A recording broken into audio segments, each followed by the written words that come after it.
1시 31분 지나고 있네요. 오후장 SOS 김진만 팀장과 함께하겠습니다. 어서 오세요. 네, 안녕하세요. 네, 안녕하세요.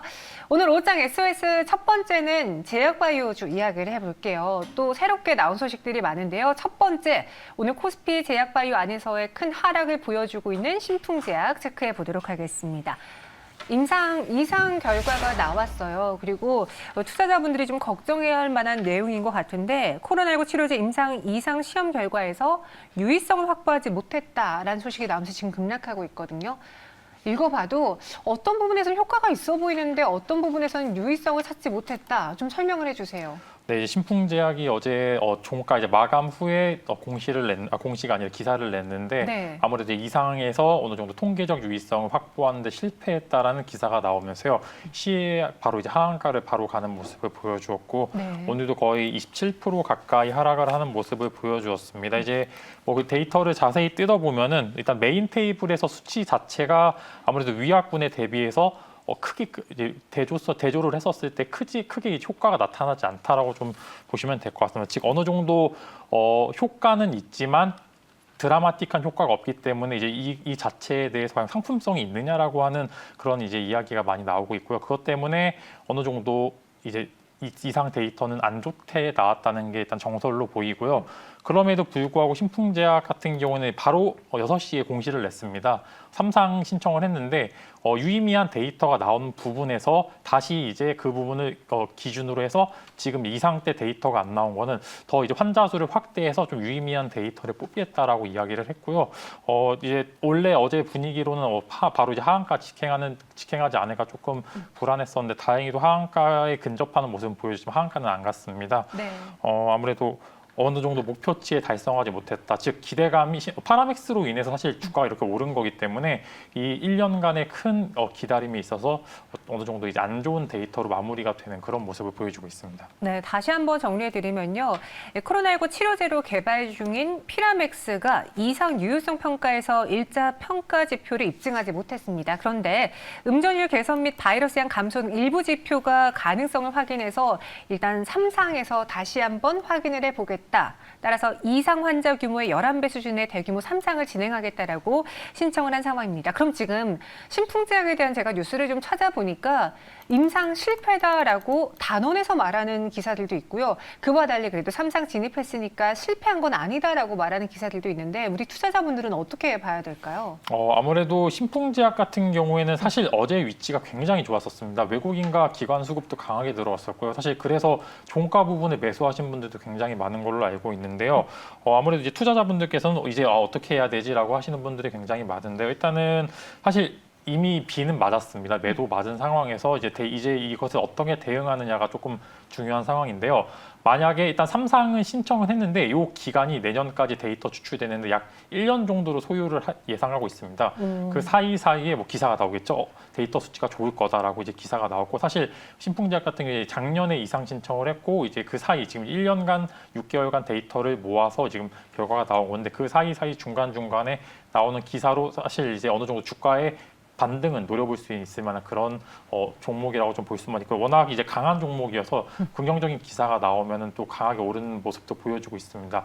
그럼에도 불구하고 단기적인 매도 포지션은 맞습니다. 이미 어느 정도 가장 큰 재료 자체가 소멸한 것으로 이것을 복구하기에는 엄청난 시간과 사실 스트레스, 그다음에 기회비용이 소모되는 건 사실입니다. 그렇기 때문에 아예 장기적으로 보실 분들은 아예 주식수를 늘리거나 평균 단가를 낮추는 그런 전략을 쓰시면 좋을 것 같고요. 단기적으로 나는 사실 신풍제약 같은 경우 피라맥스의 효과보다는 뭐 차트상 좋아서 수급이 좋아서 들어가신 분들께서는 단기적으로 매도 포지션 취하시는 게 좋을 것 같습니다. 네, 신풍제약에 대한 이야기 전해드렸고요. 이렇게 제약바이오주들의 경우에는 임상이라는 큰 호재가 있지만 실패라는 또 큰 악재를 항상 갖고 가잖아요. 우리 주주분들이 그 점을 유의해야겠어요. 네, 아무래도 이제 제약바이오 같은 경우에는 뭐 사실 이제 신약 혹은 임상에 대한 기대감으로 올랐다가 오히려 이제 데이터가 좋게 나와도 재료 소멸로 떨어질 수도 있고요. 맞아요. 어느 종목 같은 경우는 좋게 나왔는데 더 많이 가는 이제 사실 동전 손바닥 뒤집듯이 주가가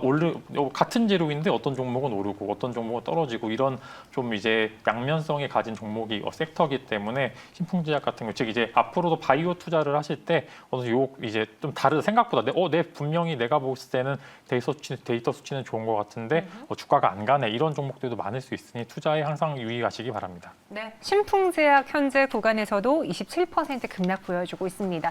오늘 저희의 이 분석이 좀 우리 주주분들에게 도움이 되셨길 바라고요. 이어서 두 번째 상황실 한미사이언스로 넘어가 볼게요.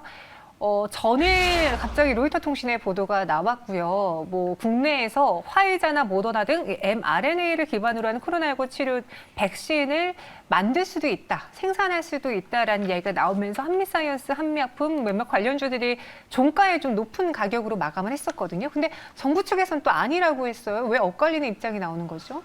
일단은 그 외신 보도가 좀 긍정적으로 나왔습니다. 이제 모더나 화이자에서 한국에 이제 약 10억 분의 백신을 생산하는 백신 공장에 대한 계약을 체결하겠다는 네. 기사가 나오면서 갑자기 이제 좀 사실 장 초반에는 mRNA 관련주들이 되게 안 좋았었거든요. 근데 기사가 나오고 밑꼬리를 잡고 이제 계속 쭉 올라가는 맞아요. 모습을 보여주었고요. 거의 이제 뭐 대표격이라고 할 수 있는 뭐 ST팜이라든지 한미사이언스 같은 경우에 주가 상승폭이 굉장히 두드러지게 나타났습니다. 근데 이제 갑자기 또 이제 장 마감하고서 사실무근이 또 나왔습니다. 그러니까요. 아니, 왜 이렇게 확인되지 않은 기사들이 자꾸 나오는 걸까요? 네, 사실 이게 조금 이제 투자자분들께서는 사실 기사를 보고 접근할 수밖에 없습니다. 그렇죠. 기업에 대해서 전화를 해서 물어봐서 볼 수도 없고 사실 기사로 접근할 수밖에 없는데 요즘 같은 경우에 어떤 기사 무슨 뭐가 있다라고 하면 이제 장 종료가 되면은 조회 공시가 나오게 되고 사실무근이란 기사로 다시 또 급락하는 모습을 보여주고 있는데 일단 요 사실 자체도 보건복지부에서 딱 선을 그었습니다. 한국이 10억 분에 대해서 생산할 수 있는 능력을 가진 건 맞다만 기업 간의 협의이기 때문에 정부 쪽에서 이제 따로 이제 협의한 사항은 없다라고 나오게 되었습니다. 그래서 시외 굉장히 흐름이 안 좋게 나오고 사실 오늘도 주가가 하락폭이 어느 정도 상승분을 반납하는 그런 모습을 보여주는 상황이 연출되고 있습니다. 네, 말씀하신 것처럼 정부는요, 백신 생산 계약은 기업 간의 협의 사항이기 때문에 정부 차원에서 화이자나 모더나 등 국내 백신 생산을 협의 중인 보도는 사실과 맞지 않다라고 정정을 한 상황입니다. 그로 인해 한미사이언스 주가가 약세를 보여주고 있는데 전일 10% 넘는 급등을 보여주기도 했거든요. 재료 소멸로 보면서 다시 이전 주가 수준으로 돌아올까요? 혹은 한미사이언스가 갖고 있는 그 mRNA 그 생산 능력에 대해서 다시 한번 두각을 보이면서 다시 또 상승으로 전환할 수 있을까요? 저는 사실 이제 굉장히 좋게 볼 수 있는 게 저는 계속 mRNA 같은 경우에 계속 봐야 된다는 게 정책주로도 볼 수가 있고요. 이미 기술력을 확보해 놓은 기업에 대해서는 선점 효과가 굉장히 도드라지게 나타날 겁니다. 즉 이제 접근성이 굉장히 어려워서 신규 기업들이 이 섹터 안에 들어오기가 굉장히 어렵습니다. 즉 기존에 있던 기업들이 수혜를 많이 받을 거고요. 단기적인 이슈로, 즉 이제 단기적인 노이즈로 마무리될 것 같고 결국 주가는 오를 거라고 생각하는 게 왜냐하면 어느 정도 기반이 확보되어 있는 한미사이언스 같은 경우에는 mRNA CMO 관련해서도 어느 정도 기반이 갖춰져 있는 상황이고요. 이미 뭐 공장을 늘릴 것으로 기대된다 이런 게 아니라 공장이 늘려져 있는 상황이기 때문에 거기다 이제 화이자는 아닌데 모더나 같은 경우는 한국 지사 설립을 계속 계획을 하고 있고 지금 이제 직원도 채용 중에 있는데 즉 한국에서 어느 정도 백신을 생산할 수 있다는 가능성은 존재를 하고 있고요. 그렇게 있어서 이 관련주들은 지금 단기적인 노이즈가 오히려 매수 찬스일 수도 있을 수 있으니 주가 흐름을 보고서 한번 저점에서 다시 한번 잡는 모습을 보여줬으면 좋을 것 같습니다.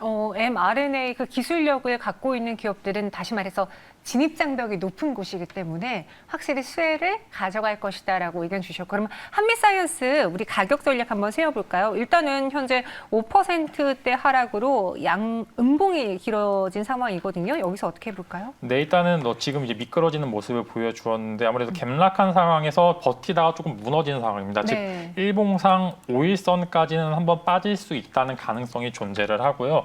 지금 5일선 기준으로 봤었을 때 한 84,000원 정도 라인을 지지하고 있는데요. 만약에 바이오주가 일단 신풍제약도 안 좋았고요. 이제 mRNA도 안 좋으면서 지금 바이오주 섹터가 굉장히 빠졌고 심지어 이제 셀트리온 같은 경우에도 아침에 신한금융투자에서 조금 매도 의견을 제시를 하면서 바이오 섹터가 순풍이 불다가 한 번에 확 무너지는 모습을 보여주고 있습니다. 즉 좋은 종목에 대해서는 이런 노이즈가 매수 찬스라고 볼 수가 있고 저는 84,000원 전후루에서 한번 매수를 하시게 될 경우 조금 시세 혹은 이제 정책주로서 계속 언급이 될 때 다시 한번 반등에 성공하지 않을까 하는 의견 드리고 싶습니다. 네, 일단 5일선까지 조정이 좀 나올 수는 있습니다. 하지만 84,000원 부근에서 또 우리가 눌림목 구간에서 매수를 해본다면 길게 봤을 때 다시 한번 주가 상승이 연출될 만한 한미사이언스다라고 이야기해 주셨어요. 참고해 보시고요. 이어서 세 번째 상황실은 분위기를 바꿔서 건설로 넘어가 볼게요. 현대산업개발은 자체 사업 실적에 대한 개선 기대 때문에 오늘장 상승을 보여주고 있는데 뭐 건설주들이 왜 좋은지는 알겠어요. 분양가도 오르고 있고 부동산 가격도 오르고 있고 공급에 대한 또 대선 테마로도 나오고 있는데 왜 유독 현대 그리고 대림 쪽의 상승이 큰 걸까요? 제가 이거 또 공부를 조금 해봤는데요. 제가 너무 궁금해서 이걸 네. 질문에 꼭 넣어야겠다 했어요. 요 이제 대림이나 현대건설 같은 경우에는 사실 원전의 수혜를 받을 수 있는 종목들입니다. 이제 어제 이제 차기 이제 유력 대권 후보인 윤석열 전 검찰총장이 탈원전 맞아요. 이제 정책에 대해서 이제 강도 높은 비난을 했고요. 그다음에 즉 이제 사실 원전에 대해서 수사는 하고 있었지아서 이제 좀 이제 원전에 대한 정책주로 편입이 되어 있는 건 맞은데 어제 딱 못을 박았습니다. 탈원전 계획은 없어져야 된다라고 딱 이야기를 했고요.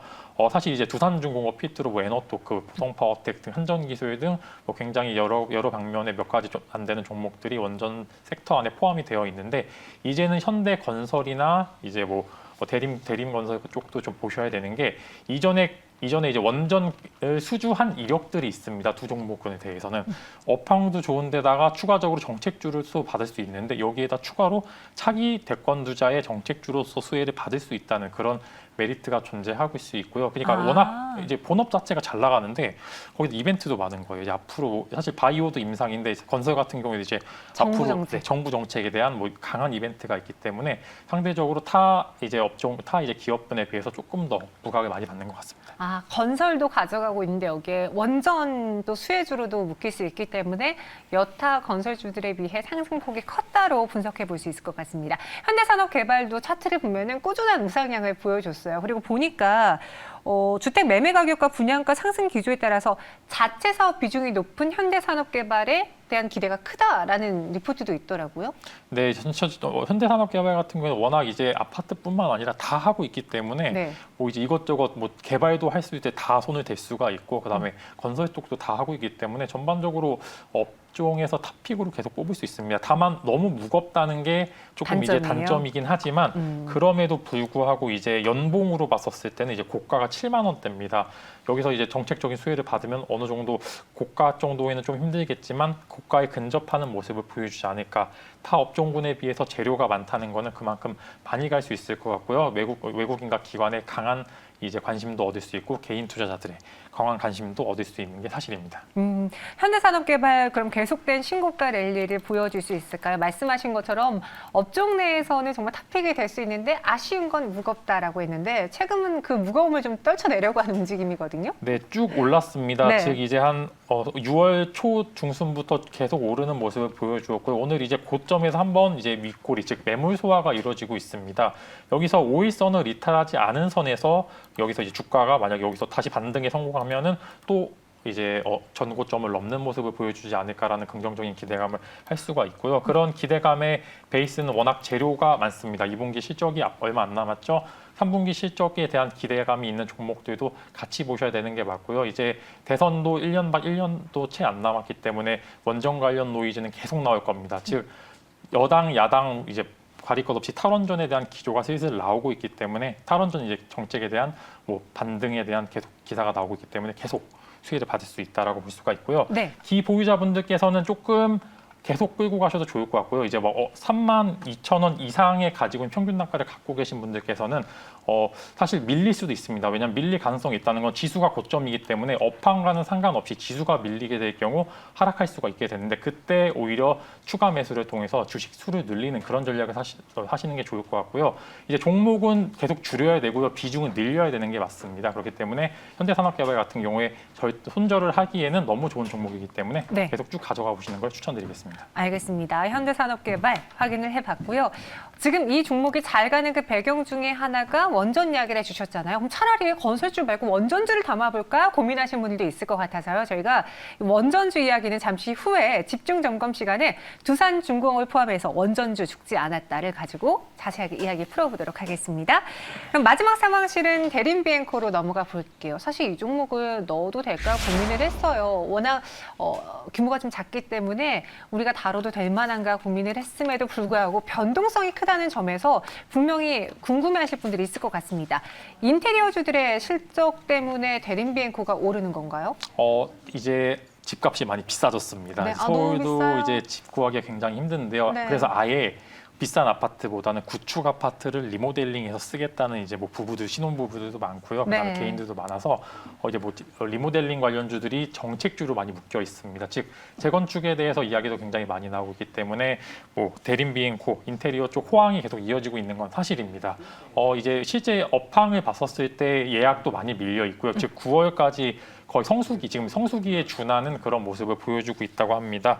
근데 이제 그럼에도 불구하고 항상 이 종목에 대해서는 보수적으로 내야 되는 게 이게 그냥 단순 테마주일지 아니면 테마를 바탕으로 해서 실적주가 될 수 있는지를 보셔야 되는데 맞아요. 일단은 이 종목 같은 경우에는 저점을 디딘 상황입니다. 즉 어느 정도 영업이익 적자 혹은 이제 이런 기타 뭐 매출액에 대해서 바닥은 잡은 모습을 보여주고 있는데 이게 과연 지속이 될까 같아라는 의문에 대해서는 속 시원하게 해답은 못 드릴 것 같습니다. 워낙 가벼운 종목이기 때문에 일단은 단기 테마성으로 너무 잘 오른 종목으로 좀 말씀을 드릴 수가 있을 것 같고요. 만약에 기존에 보유하고 계신 분들은 이 종목 말고 실적이 바탕이 되는 인테리어주를 한번 보시는 게 좋을 것 같고요. 어느 정도 차익 실현 구간이 온 거는 맞는 것 같습니다. 그러니까 저도요.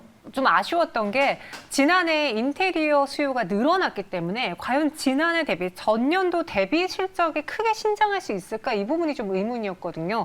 그럼 대림비엔코 현재 구간에서는 어느 정도 우리가 수익을 실현해 볼 만한 타이밍이 온 건가요? 그럼 조금 더 볼 수 있을까요? 네, 수익 실현을 해야 되는 타이밍이 온 게 네. 사실 인테리어 관련주들이 조금 힘들었던 게 원자재 가격이 너무 많이 올랐습니다. 아, 그렇네요. 근데 이게 영업이익으로 바로 되기에는 기사를 봤었을 때 이게 인테리어 뭐 굉장히 수요는 많은데 이게 팔아도 남는 게 없다고 하더라고요. 너무 많이 올라가지고 지금 상황이 영업이익을 바로바로 전환할 수 있는 그런 빠른 감이 좀 부족하다는 모습을 보여주고 있기 때문에 단기적으로 매도 포지션 잡으시는 게 좋을 것 같고요. 지금 3거래일 연속으로 윗꼬리가 계속 나오는 모습을 보여주고 있습니다. 이 윗꼬리는 즉 매물 소화가 안 되고 있다는 모습을 보여주고 있기 때문에 단기적으로 매도 포지션 추천드리겠습니다. 그럼 대신해서 대림비엔코 말고 이 늘어나는 인테리어 수요를 좀 가져갈 수 있는 종목은 뭐가 있을까요? 이것도 비밀인데 저는 왜 자꾸 비밀이라고 하세요? 네, 이제 말할 KCC 거면서. 글라스 한번 가져와 봤습니다. KCC 글라스요. 이 종목 같은 경우에는 워낙 이제 우량한 종목이기도 하고요. 네. 실적이 바탕이 될 수 있는 종목이라고 좀 말씀을 드릴 수가 있습니다. 즉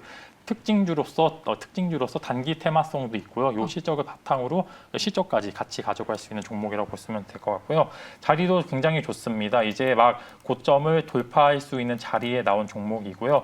여기에다 이 종목 같은 경우에 배당의 메리트까지 존재하고 있습니다. 거의 5% 가까이 되는 배당 성향까지 보여주고 있고요. 거기에다 아직도 저평가라는 분석이 계속 나오고 있어. PER이 6밖에 안 됩니다. 네. 그래서 이 종목 같은 경우 한번 관심에 두시면 좋을 것 같고요. 네. 보시면 외국인과 기관의 강한 수급이 이어지고 있으니 한번 매수하고 이제 관심 가져보시면 좋을 것 같습니다.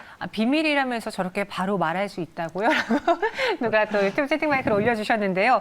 이런 종목들 발굴해서 전해드리는 게 저희의 역할이기 때문에 KCC 글라스까지 한번 챙겨보시기 바라겠습니다. 네, 김진만 팀장은 여기서 인사드릴게요. 오늘 말씀 고맙습니다.